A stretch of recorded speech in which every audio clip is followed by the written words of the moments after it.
এই Brazil Argentina আপনি আমি যদি সমর্থন করি, তাদের পতাকা বানাই, সুদের উপরে টাকা নিয়ে 3 কিলোমিটার পতাকা বানাই, আপনারা বলেন ঈমান আছে না চলে গেছে? তাহলে ঈমানকে আমরা রাখবো না বিদায় করে দিব? এত কষ্টের ঈমান ভাই, ঈমানকে বিদায় করা যাবে না।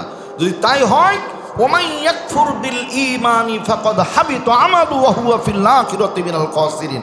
আল্লাহ বলছেন তাহলে ব্রাজিল, আর্জেন্টিনা, মেসি, নেইমার যত শয়তান আছে একটার দিকেও তাকাবে না। তাকাতে যদি হয় মুহাম্মাদুর রাসূলুল্লাহ সাল্লাল্লাহু আলাইহি ওয়াসাল্লামের দিকে তাকাবে। আল্লাহ তাআলা এরপরে বলছেন ومن يكفر بالإيمان فقد حبط عمله وهو في الآخرة من الخاسرين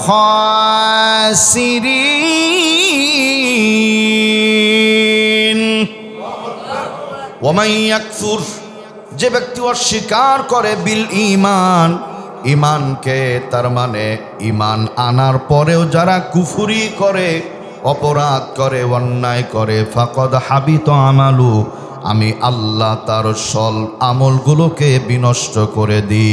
ওয়া হুয়া ফিল আখিরাতি মিনাল খাসিরিন, এই লোকটা আখিরাতে ক্ষতিগ্রস্ত হবে। বলেন নাউযুবিল্লাহ।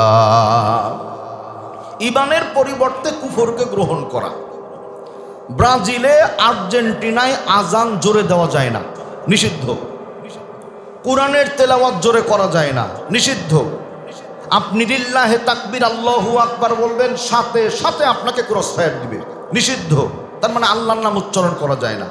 তাহলে যেইখানে কোরআন পড়া যায় না, জোরে আজান দেওয়া যায় না, আল্লাহর নাম জোরে বলা যায় না, এই ব্রাজিল, আর্জেন্টিনা আপনি আমি যদি সমর্থন করি, তাদের পতাকা বানাই, সুদের উপরে টাকা নিয়ে 3 কিলোমিটার পতাকা বানাই, আপনারা বলেন ঈমান আছে না চলে গেছে? তাহলে ঈমানকে আমরা রাখবো না বিদায় করে দিব? এত কষ্টের ঈমান ভাই, ঈমানকে বিদায় করা যাবে না। যদি তাই হয়, ওমান ইয়াকফুর বিল ঈমানি ফাকাদ হাবিতা আমালু ওয়া হুয়া ফিল আখিরাতি মিনাল খাসিরিন। আল্লাহ বলছেন তাহলে ব্রাজিল, আর্জেন্টিনা, মেসি, নেইমার যত শয়তান আছে একটার দিকেও তাকাবে না। তাকাতে যদি হয় মুহাম্মাদুর রাসূলুল্লাহ সাল্লাল্লাহু আলাইহি ওয়াসাল্লামের দিকে তাকাবে। মান তাশাব্বাহা বিকওমিন ফাহুয়া মিনহুম, রাসূল বলছেন যার সাথে যার মোহাব্বত, তার সাথে তার কিয়ামত। আপনার আমার আদর্শ হবে মুহাম্মাদুর রাসূলুল্লাহ সাল্লাল্লাহু আলাইহি ওয়াসাল্লাম। নেইমার, মেসি এরা তো ইহুদি খ্রিস্টানদের চক্র, দাজ্জালের সন্তান। এদের সাথে সম্পর্ক আপনার আমার কোনো প্রয়োজন নেই। কাজেই নিজের খেয়ে অন্যের মোস্তানানোর যেমন দরকার নাই, ঈমান অন্তরে রেখে ব্রাজিল, আর্জেন্টিনাকেও সাপোর্ট করার তেমন দরকার নাই। শুধু এই দেশের কথাই বললাম না, আরো অন্যান্য দেশ আছে। জানেন, যদি আপনি আমি সাপোর্ট করি তাহলে কি হবে?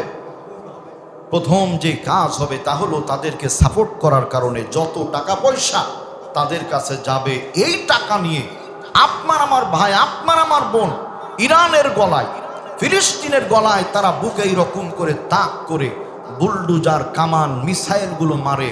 মানে আমার টাকায় আমার ভাইকে মারে।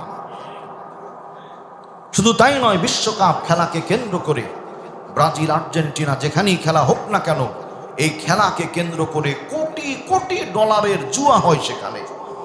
এই জুয়ায় নারী পুরুষ অবাধে অংশগ্রহণ করে এবং তারা ব্যভিচারে লিপ্ত হয়। ফ্রি সেক্সের দেশ, হোটেলগুলো তারা ফ্রি করে দেয়, অবাধে যৌনাচার তারা করে, ব্যভিচার করে। আর এই ব্যভিচারের দ্বারা যে সন্তানগুলো হয়, এই সন্তানগুলোই কিন্তু আজকে সমাজে আল্লাহর নামে যারা বিরোধিতা করে, রসুলের নাম শুনলে যারা তিরস্কার করে, তারাই হলো সেই সন্তান। বৈধ মায়ের সন্তান কোনদিন আল্লাহর বিরুদ্ধে কথা বলতে পারে না। এজন্য হুঁশিয়ার হই, সতর্ক হই। আমরা মুসলমান, নেইমার, মেসির দিকে আমরা নজর করব না, ব্রাজিল, আর্জেন্টিনার দিকে আমরা আল্লাহর দিকে তাকাবো। আমরা ঈমানকে রাখবো, কুফরকে বাদ দিব। আল্লাহ আমাদের জেনে বুঝার, আমল করার তৌফিক দান করুন। সকলে পড়ুন আমিন।